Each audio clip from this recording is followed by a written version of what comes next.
விளைய வைக்கிறது முக்கியம் இல்லை, அறுவடை பண்ணுறது தான் முக்கியம். நீ அறுவடை பண்ண இங்கே எதுவுமே இருக்காது.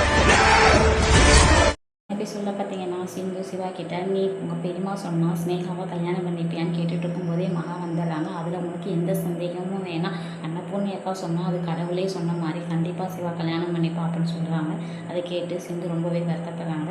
சிந்து அதை நினச்சி ரொம்ப ஃபீல் பண்ணிகிட்டு இருக்காங்க. நம்ம சிவா சிந்து கிட்ட பேசும்போது நீ ஒரு கோலை மனசில் இருக்க விருப்பத்தை உங்கள் பெரியமாட்ட உனக்கு சொல்ல முடியாது அப்படின்னு பயங்கரமாக நம்ம சிந்து சிவாவை பிடிச்சிட்டாங்க.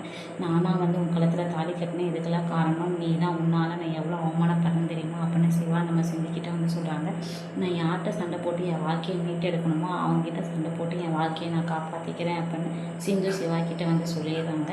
இங்கே ஆறுமுக நிலத்தில் விளைஞ்ச பூவெல்லாம் நம்ம பைரவி ஒரு வியாபாரிகிட்ட மொத்தமாக சீல் பண்ணியிருப்பாங்க.